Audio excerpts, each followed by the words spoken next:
Kuna wanaume wengine yani akimleta binti bado matiti ni ya saa 2. Anampenda kweli, anampenda. Sasa ngoja siku moja matiti yaanze kushuka, na yeye huyo ndio anaanza kuyatekenya, yanagusa mara siku zingine tuhedi tudogo anayagonga na yeye anachoka. Siku ya kilala tu yakafika kwenye saa 6 saa 8, ndipo unakuta sasa mama huyu anakoswa hata market kwa huyu baba, na matusi sio hayana hesabu, hayana idadi. Kila leo liangalia matiti kama masikio ya ng'ombe, angalia matiti kama vile machapati. Yani anatukana mke wake, anadhalilisha mke wake, na yeye ndio aliyefanya yale marefu, yeye ndio aliyakondakondesha hivyo, yeye ndio aliyalainisha kama yakawa hivyo. Leo yamekuwa tena kwa yeye hayana market, hayana thamani. Ninaomba ulizike naye, hata kama matiti yafike kwenye saa 10, rizika naye. Yawe mapana kama nini, rizika naye. Ni machapati, ni hayo, rizika nayo. Bwana asifiwe. Amina. Wangapi wananielewa? Mikono juu. Jioni ya siku ya leo isikie sauti ya Mungu. Amina. Kama una wake wawili, fukuza mungapi? Mmoja. Kama una watatu, fukuza wangapi? Wawili. Kama una wanne, fukuza wangapi? Watatu. Kama una watano, fukuza wangapi? Wanne. Kama una 6, fukuza wangapi? Watano. Kama una 7, fukuza wangapi? 6. Kama una 8, fukuza wangapi? 7. Kama una 9, fukuza wangapi? 8. Na kama una 10, fukuza wangapi? 9. Baki na mungapi? Jamani, ndoa ni mume mungapi? Moja. Na mke mungapi? Moja. Hii ndiyo inaitwa neno ndoa. Get the point. Take a step forward. Leo tutakuwa na somo linalosema ndoa ni nini. Kati ya vitu ambavyo shetani amevikalia katika jamii ya wanadamu ni ndoa. Kati ya vitu ambavyo shetani ameviharibu sana katika familia zetu ni ndoa. Naomba ukae sasa vizuri kuangalia, kusikiliza na kuelewa neno ndoa maana yake ni nini. Tuombe. Baba Mungu wetu mkuu, jina lako takatifu liendelee kutukuzwa.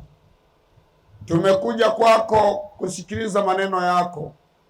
Tunaomba uzibue masikio yetu ya kimwili na ya kiroho, ili haya maneno yakalete chemchemi za uzima katika maisha yetu. Tubariki yote tuliokuja na wanaoendelea kuja.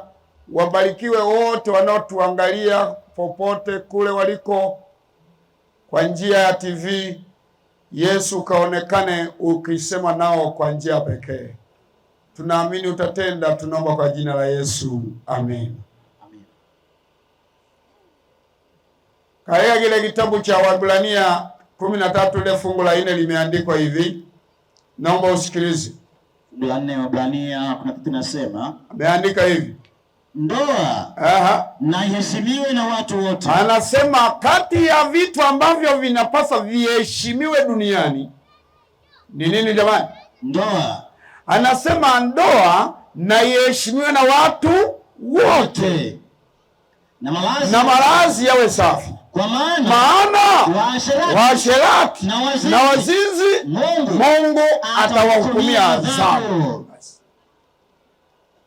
Kati ya vitu ambavyo vinapaswa viheshimiwe katika vyombo ulivyo navyo ndani, katika vyombo vilivyopo hapo kwako, chombo ambacho kinapaswa kiheshimiwe na baba, kiheshimiwe na mama, kiheshimiwe na watoto, ni nini jamani? Ni ndoa.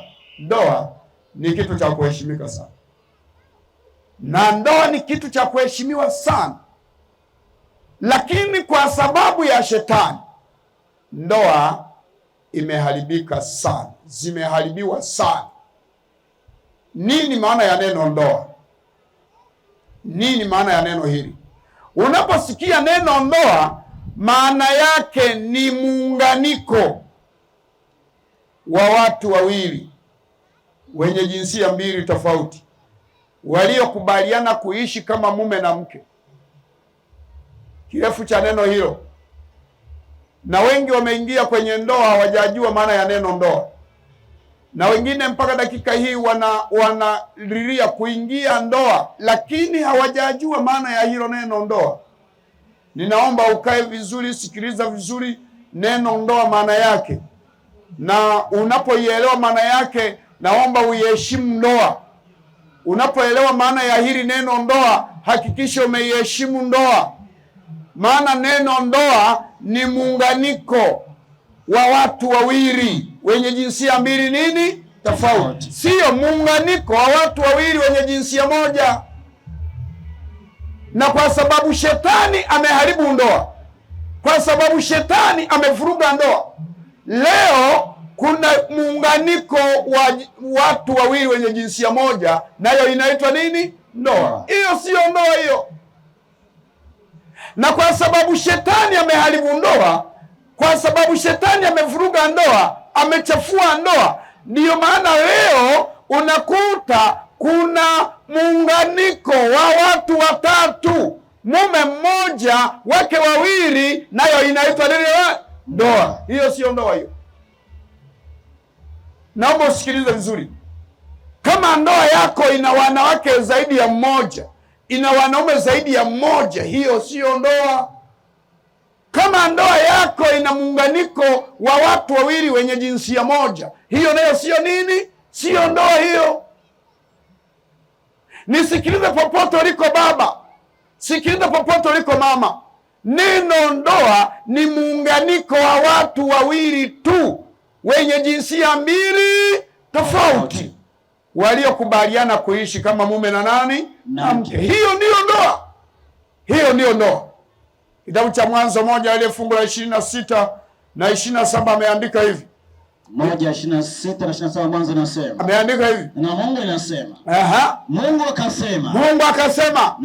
Na tumfanye mtu kwa mfano wetu, kwa sura yetu, wakatawale samaki wa baharini na ndege wa angani. Sikiliza hiyo. Na wanyama na nchi yote pia. Endelea. Na kile chenye kutambaa juu ya nchi. Endelea. Mungu akaumba mtu kwa mfano wake. Ipo Mungu akamuumba mtu kwa mfano wake. Kwa mfano wa Mungu alimuumba mwanaume na mwanamke aliwaumba. Mungu akaumba mwanaume mungapi? Moja. Na mwanamke mungapi? Moja. Hiyo ndio inaitwa ndoa. Yaani ndoa katika mahesabu, kwa habari ya mahesabu, yaani ndoa huwa ni moja mara moja. Ukiulizwa moja mara moja unajibuje? Moja. Yes. Yaani ndoa ni moja mara moja. Maana yake moja. Maana yake ni hii. Sikiliza kitabu cha Mathayo 19. Sikiliza maana hiyo. 19 ile fungu la 4. Nasema. Ameandika hivi. Akajibu. Akawaambia. Tuanzie fungu la 3. Basi Mafarisayo wakamuuliza swali wakimwambia, je, ni halali mtu kumwacha mkewe kwa kila sababu? Ni halali mtu kumwacha mke wake kwa kila sababu? Akajibu akawaambia, hamkusoma ya kwamba yeye aliyewaumba mwanzo, alimuumba mtu mume mmoja na mtu mke mmoja. Akasema kwa sababu hiyo mtu atamwacha babaye. Kwa sababu hiyo kila mtu atamwacha baba yake na mama yake, ataambatana na mkewe. Nao wataambatana na mkewe. Na hao wangapi? Hao wangapi? Wawili. Watakuwa mwili mmoja. Bwana asifiwe. Amina. Hiyo ndiyo maana ya moja mara moja. Sawa sawa ni ngapi? Moja. Kwa hiyo unaposoma hili fungu linatufundisha kwamba kumbe ndoa ni mume mmoja na mke mmoja sawa sawa na mmoja. Maana hawa sio wawili tena, bali wamekuwa mwili mungapi? Mmoja. Endelea wewe. Naam. Akamwambia. Ndipo Yesu akamwambia. Fungu la 6 nasema, akamwambia hata amekuwa si wawili tena. Hata amekuwa si wawili tena, bali mwili mmoja. Endelea. Basi aliyounganisha Mungu. Basi aliyounganisha Mungu. Mwanadamu. Aliyounganisha Mungu. Mwanadamu. Sikiliza hiyo basi. Watenganishe. Sikiliza, rudia hiyo. Yaani hiyo ndio bado hujaielewa kabisa. Basi aliyounganisha Mungu. Aliyounganisha Mungu. Mwanadamu asiwatenganishe. Mwanadamu asiwafanye nini? Asiwatenganishe.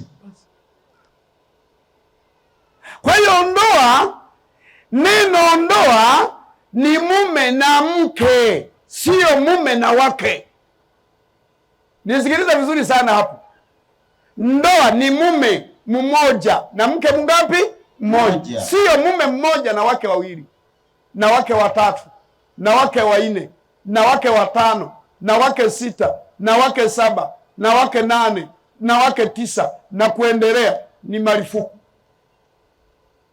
Ndoa ni mume mmoja na ndoa ni mke mmoja.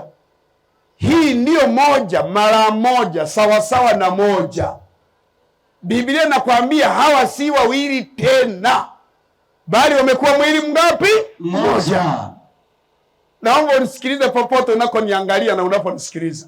Kama ndoa yako ina wake zaidi ya moja, kuanzia dakika hii unaponisikiliza popote, nenda wengine ukapuruni.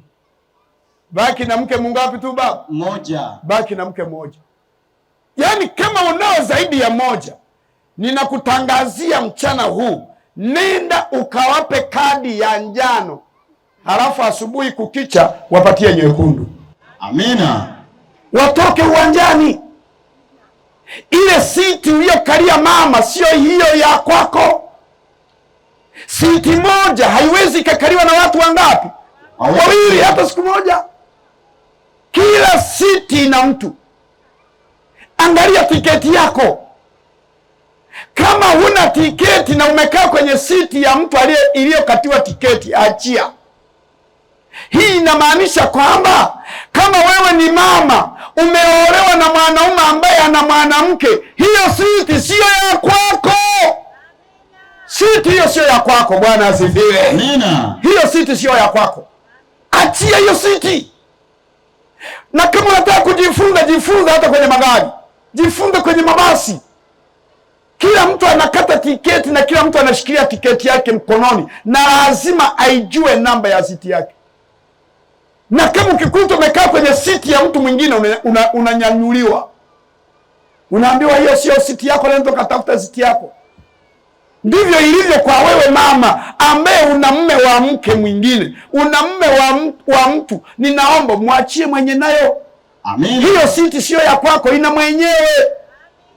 Na wewe baba, kama una mke zaidi ya wake, zaidi ya mke, una wake zaidi ya mke, ninaomba ukabaki na mke. Amina. Fukuza wake wote, baki na mke. Amina. Na wanaofukuzwa ambao wanapaswa waende, nisikilize vizuri, wanawake wanaopaswa watoke, waende, wakatoke, waende, ni wale mabii wadogo. Niangalie tu vizuri, hata kama unanichukia wewe, kama ni bii mdogo ndani ya hiyo nyumba, hapo sio kwako, nenda. Hata kama hujafukuza, jitoe mwenyewe. Hata kama hujaambiwa kwenda, nimekuambia mimi. Bwana asifiwe. Amina. Maana ndoa ni moja. Ni moja jumlisha moja. Moja mara moja sawasawa na ngapi? Moja. Hawa si wawili tena, bali watakuwa mwili mungapi? Moja. Nisikize hili fungu la Wakorintho wa kwanza. Wakorintho wa kwanza 7. Lile fungu la kwanza ameandika hivi. Hebu sikiliza na fungu la pili. Soma baba wewe. Naomba nasema. Basi kwa habari ya mambo yale. Sikia hii. Niliyoandika. Ni heri mwanaume asimguse mwanamke. Asimguse mwanamke. Lakini kwa sababu ya zina. Kila mwanaume. Sikiliza vizuri hiyo. Kila mwanaume awe na mke wake mwenyewe. Bwana asifiwe. Amina. Kila mwanaume na awe na mke wake mwenyewe. Na kila mwanamke. Na kila mwanamke. Irudie hiyo. Na kila mwanamke. Irudie. Na kila mwanamke. Na kila mwanamke awe na mume wake mwenyewe. Bwana asifiwe. Amina. Kumbe hata mwanamke na yeye anapaswa kuwa na mume mngapi tu? Mmoja. Mwanaume mmoja tu. Amina. Lakini leo cha kushangaza, wanawake nao wana wanaume. Tena unakuta anakuambia usiku ukiingia ameolewa. ila kukicha ni msimbe, eti hana mme. Ukimuta ameolewa barabarani anakupiga bango, ulikuwepo kwenye harusi yangu, ulinioza wewe, ulinioa wewe. Kuna wanawake wengi mpaka wanashangaza dunia leo. Unakuta ana watoto 6, lakini kila katoto kana baba yake, kila katoto. Hiyo nayo ni mitara. Kwani usizae na mume mmoja wewe dada? Ukimuuliza hako katoto kanaitwa kanani? Kaana baba yake Mabura, na hako kanaitwa Kamasanja baba yake Matayo, na kale kanaitwa kanani kale ka Serina baba yake Mafuru. Inasikitisha, kila mtoto baba, hiyo nayo haiji. Biblia inasema na kila mwanamke na yeye awe na mume wake mwenyewe. Maana yake na wewe mama olewa na mmoja. Amina. Sio leo uko kwa Masanja, kesho kwa Mafuru, kesho kuto kwa Mabura. Ukome kwa jina la Yesu. Amina. Ndoa ni moja. Ni moja mara moja sawa sawa na moja. Maana yake ishi na mmoja mpaka kufa. Amina. Hiyo ndio maana ya ndoa. Kitabu kile cha Misali 5 fungu la 15 ameandika ni ukweli, ndoa ni mmoja. Ndoa ni mmoja. Sikiliza hii. 5:5 Mithali inasema. Ameandika nini? Unywe maji ya birika lako mwenyewe. Anasema kunywa maji ya birika. Jamani, pameandikwa birika au mabirika? Birika. Hii naomba hii uiweke vizuri kichwani. Save hiyo. Ameandika kunywa maji. Hebu irudie hiyo. Unywe maji ya birika lako mwenyewe. Kunywa maji ya birika lako, sio mabirika. Haijaandikwa mabirika. Ingeliandikwa mabirika, ingeliruhusu kuoa unavyopenda. Ingeliandikwa mabirika, ungelizaa na wanaume unaotaka. Lakini Biblia imeandikwa kunywa maji ya birika. Lingapi hiyo? Ni moja. Ina maana kama ni kuzaa, zaa na mume mmoja. Mama kama ni kuolewa, olewa na mmoja. Amina. Baba kama ni kuoa, ishi na mmoja. Amina. Anasema kunywa maji ya birika lako mwenyewe. Na maji yanayobubujika katika kisima chako mwenyewe. Endelea. Chemchemi zitawanyike mbali. Mito ya maji katika njia kuu. Ndio. Yawe yako mwenyewe peke yako. Maji yawe yako mwenyewe peke yako. Yako mwenyewe peke yako. Bwana Yesu asifiwe. Amina. Maji yawe ya kunywa wewe peke yako. Yaani kama ni mwanaume awe ni wa wewe peke yako. Amina. Na kama ni mwanamke awe ni mke wako peke yako. Awe ni wa wewe tu. Endelea. Wala usichangie na wanaume mengine au na wanawake mengine, wala asiwe na wageni wengine. Chemchemi yako na ibarikiwe, nawe ufurahie mto wa ujana wako. Bwana asifiwe. Biblia inasema chemchemi yako ibarikiwe na wewe umfurahie mke wa ujana wako. Anamaanisha na wewe ridhika na mke wako wa ujana wako.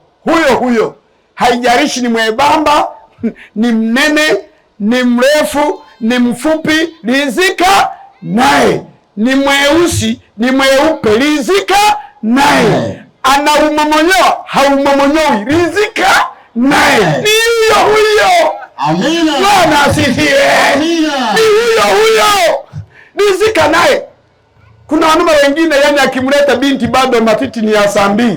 Anampenda kweli, anampenda. Sasa ngoja siku moja matiti yaanze kushuka, na yeye huyo ndio anaanza kuyatekenya, anagusa mara siku zingine tuhedi tudogo na anayagonga na yeye anachoka. Siku ya kilala tu yakafika kwenye saa 6 saa 8 ndipo unakuta sasa mama huyu anakoswa hata market kwa huyu baba. Na matusi sio hayana hesau, hayana idadi. Kila leo liangalia matiti kama sikio ya ng'ombe, angalia matiti kama vile machapati. Yani anatukana mke wake, anadhalilisha mke wake, na yeye ndio aliyefanya hayo marefu, yeye ndio aliyekondesha hivyo, yeye ndio aliyelainisha kama yakawa hivyo. Leo yamekuwa tena kwa yeye hayana market, hayana thamani. Ninaomba ulizike naye, hata kama matiti yafike kwenye saa 10, rizika naye. Yawe mapana kama nini, rizika naye. Ni machapati, ni hayo, rizika nayo. Bwana asifiwe. Wangapi wananielewa? Mikono juu. Bwana wabariki sana. Rizika na mume wako, rizika na mke wako. Haijalishi mume wako ni mfupi kipingili cha futi 3, rizika na hicho mama. Rizika na hicho, ana kifua kipana, ana kifua, rizika na huyo. Jamani, ndoa ni mume mmoja na ndoa ni mke mungapi? Mmoja. Haijalishi ni mwembamba na miguu ya sipoku. Wengine wanasema yani miguu ya sipoku hiyo ni ya kwako, maana uliichagua miongoni mwa miguu yote. Awe na miguu ya Fanta, ni hiyo. Baba yangu ni hiyo. Kuna wengine akichalenjiwa tu kwenye vijiwe. Kuna wanaume wengine ni wajinga kweli, akichalenjiwa tu na wanaume wenzake kwenye vijiwe. Niangalie na wewe, huyo ni mwanamke akiangalia mashariki kama ameangalia magharibi, wewe ni mwanamke huyo ukimwangalia nyuma kama umeangalia nyuma ya pasi, na yeye anatoka kule kamoyo kameshafika hapa kwenye makoromeo. Niangalie. Ndio maana kweli watu wanasema ukiangalia mashariki kama unaangalia hayo ya kijiweni unayapeleka ndani ya chumba kufanyamo nini? Ukome kwa jina la Yesu. Amina. Nizika naye. Hawa na makengeza ni wakwako. Kwani ni wakwao? Wewe mtu akikwambia akiangalia mashariki kama ameangalia magharibi, sema kwamba hayo ndio mimi niliyapenda, nilimpenda wa hivyo. Amina. Matiti kama ya nani? Wewe sema hayo ndio niliyapenda. Na napenda niwaambie wanawake, nyinyi mnashindwa kuelewa. Yaani huwa mnanishangazaga. Mwanaume anakuambia una matiti kama machapati, unakasirika. Una haki kweli wewe? Hivi hebu niambie vizuri, wewe unayenisikiliza popote, chapati ni mbaya ni nzuri? Sasa unakasirishwa nini sasa? Maana mwanaume akikwambia una matiti kama machapati, maana yake anayapenda, anayasifia. Kama matiti yako ni yako vizuri. Yako mwake, maana chapati huwa zinashibisha. Kwa hiyo anayapenda na yamemridhisha. Wewe siku moja tu kama amekwambia una matiti kama machapati, kesho yake koroga chai bila hata chapati, maana matiti yako yanatosha. Mpelekee mume wako chai hapo mezani ambayo haina kitafunwa. Simama hapo pembeni, baada ya kumwambia karibu chai, atakuuliza, lazima akuulize tu, mama fulani unanipa chai, ninaona chai, chapati ziko wapi? Akikuuliza tu hilo, chukua chapati za kwenye kifua, wewe chomoa matiti yako yaanike kwenye meza. Hizi hapa chapati baba. Maana amekwambia titi zako ni kama nini? Chapati. Bwana asifiwe. Amina. Bwana asifiwe. Amina. Rafiki zangu, naomba mnisikilize popote mnakonisikiliza. Ndoa ni mume mmoja na mke mungapi? Mmoja. Yaani ndoa ni watu wawili tu, ni muunganiko wa watu wangapi? Wawili. Wenye jinsia mbili tofauti, na wale tu waliokubaliana kuishi kama mume na mke. Ninarudia tangazo hili, popote unakoniangalia, popote unakonisikiliza, kule Tanzania, kule Kenya, kule Uganda, kule Rwanda, kule popote Zambia, huko Malawi, kokote popote unakonisikiliza na kuniangalia, wewe baba, una wake wangapi? Kama una mke mmoja, ridhika na huyo. Una wake wawili au zaidi ya mmoja, fukuza wengine wote, baki na mke mungapi? Mmoja. Yaani kama una wanawake wawili, fukuza mungapi? Mmoja. Una wanawake watatu, fukuza wangapi? Wawili. Una wanawake wanne, fukuza wangapi? Watatu. Una wanawake watano, fukuza wangapi? Wanne. Una wanawake sita, fukuza wangapi? Watano. Una wanawake saba, fukuza wangapi? Sita.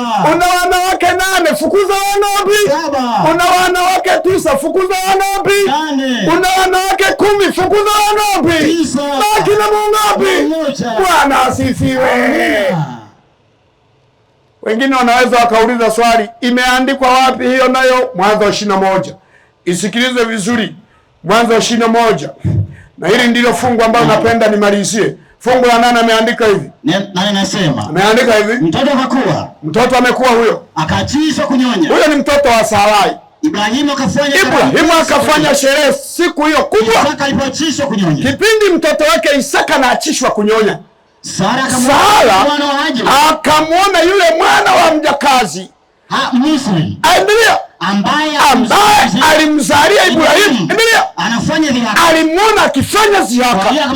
Ndipo Sara akamwambia Ibrahimu, mfukuze mjakazi huyu na mwanae. Akamwambia fukuza huyo mke wa pili, fukuza huyo bi mdogo, mwambie aende, maana sikia hii, maana mwana wa mjakazi atarithi pamoja na mwanangu Isaka. Endelea.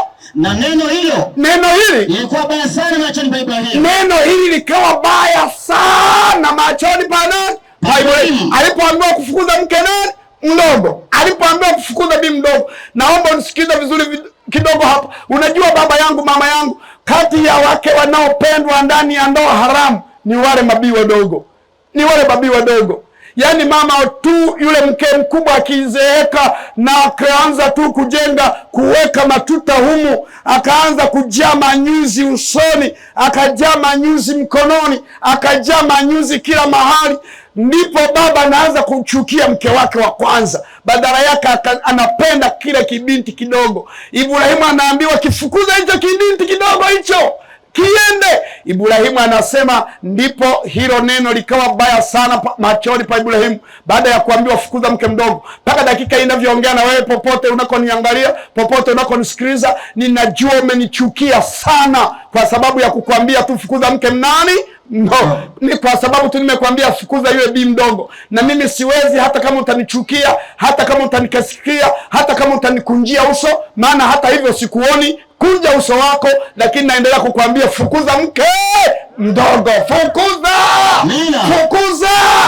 Ibrahimu hilo neno likamchukiza. Endelea. Hilo lilikuwa baya sana. Likawa baya sana machoni pa Ibrahimu. Ajili ya mwanawe. Endelea. Mungu akamwambia Ibrahimu. Ndipo Mungu akaingilia kati. Endelea, irudie hiyo. Ndipo Mungu akaingilia kati. Neno hili akamwambia Ibrahimu, neno hili lisiwe baya machoni pako kwa ajili ya huyo mwana, huyo mjakazi wako. Endelea. Kila analokuambia sawa, sikiliza sauti yake. Sikiliza sauti yake. Maana katika Isaka uzao wako utaitwa, naye mwana wa mjakazi nitamfanya kuwa taifa. Maana huyo ni uzao wako. Ibrahimu aliposikia sauti ya Mungu, nisikilize vizuri hapo, aliposikia sauti ya nani jamani? Akaisikia sauti ya Mungu. Ninakualika popote unakoniangalia na kunisikiliza, isikilize sauti ya Mungu. Amina. Baba, sikiliza sauti ya Mungu. Amina. Mama, sikiliza sauti ya Mungu. Amina. Ibrahimu akaisikiliza sauti ya nani? Sauti ya Mungu. Akaisikiliza sauti ya Mungu. Biblia ikaandikwa, Ibrahimu akaamka asubuhi na mapema, akatoa mkate, akatoa birika la maji, akampa ajili na kumtwika mabegani mwake. Na yule kijana Ishmaeli akamwambia, naye akamwambia nenda. Biblia, sikiliza wewe kijana, hiyo ndio waga, yani nashindwa kukuelewa. Yaani unapoteza pointi nzuri kweli. Irudie hiyo sasa. Akamruhusu. Ndipo Ibrahimu akamwambia toka. Naye akatoka. Na yeye ajili akafanyaje jamani? Akatoka. Hii ndiyo nilitaka watu waielewe hii, kwamba Ibrahimu akamwambia nenda, naye yule binti akafanya nini jamani? Akaenda. Jamani, alienda hakwenda? Alitoka hakutoka? Wewe mke mdogo kwenye ile nyumba, bado unasubiria nini? Unasubiria kuambiwa na nani? Maana Ibrahimu alisikia sauti ya Mungu, hata ajili akasikia sauti ya nani? Ya Mungu. Na alipoambiwa kwenda, alienda. Wewe hii ninaomba, hii sauti unayosikiliza popote, ukiwa Tanzania, ukiwa Kenya, ukiwa kule Rwanda, ukiwa kule Malawi, ukiwa Zambia, ukiwa Marekani, hii sauti unaposikiliza hii, uiweke isikie kama unaisikia sauti ya Yesu. Usiweke kuwa ni sauti ya Hamka. Anayezungumza huyu sio Robert Hamka, ni Mungu anasema ondoka. Biblia inasema ni neno la Mungu. Ibrahimu aliamka asubuhi. Sikiliza hii vizuri. Soma wewe. Aliamka asubuhi na mapema, akatoa mkate na kiriba cha maji, akampatia ajili na kumwekea begani mwake, na yule kijana akawaruhusu, akawaambia nenda, na yeye ajili akafanya nini? Akatoka, akapotea katika jangwa la Bershemeshi. Kwa hiyo tayari ameenda, na Ibrahimu amesikia sauti ya Mungu. Ajili naye amesikia sauti ya nani? Ya Mungu. Jioni ya siku ya leo isikie sauti ya Mungu. Amina. Kama una wake wawili, fukuza mungapi? Moja. Kama una watatu, fukuza wangapi? Wawili. Kama una wanne, fukuza wangapi? Watatu. Kama una watano, fukuza wangapi? Wanne. Kama una sita, fukuza wangapi? Watano. Kama una saba, fukuza wangapi? Sita. Kama una nane, fukuza wangapi? Saba. Kama una tisa, fukuza wangapi? Nane. Na kama una 10, fukuza wangapi? 9. Baki na mungapi? Moja. Jamani, ndoa ni mume mungapi? Moja. Na mke mungapi? Moja. Hii ndiyo inaitwa neno ndoa. Ndio maana Paulo akaandika ndoa na iheshimiwe na watu wangapi? Wote. Na malazi yawe nini? Safi. Maana wazinzi na washerati Mungu atawahukumia nini? Adhabu. Wangapi wamenielewa? Kona zote mnakoniangalia na kunitazama, wangapi wamenielewa? Walionielewa mikono juu. Bwana asifiwe. Bwana asifiwe. Yesu anakupenda sana. Amina. Yesu anatupenda sana. Amina. Yesu anakupenda baba, anakupenda mama, anakupenda kijana, anakupenda binti. Na kama ulikuwa na mpango wa kuongezea bendi, ninaomba ulizike na bendi moja. Amina. Ulikuwa na mpango wa kuongezea bendi 3, ulizika na bendi moja. Ndoa ni mke mmoja na ndoa ni mume mungapi? Moja. Na walionielewa, Bwana wabariki sana. Amina. Bwana wabariki sana. Amina. Simameni tuombe. Amen. Hallelujah. Amen. Hallelujah. Amen. Amen. Amen. Amen. Amen. Hallelujah. Amen. Hallelujah. Amen. Hallelujah. Amen. Get the point. Take a step forward.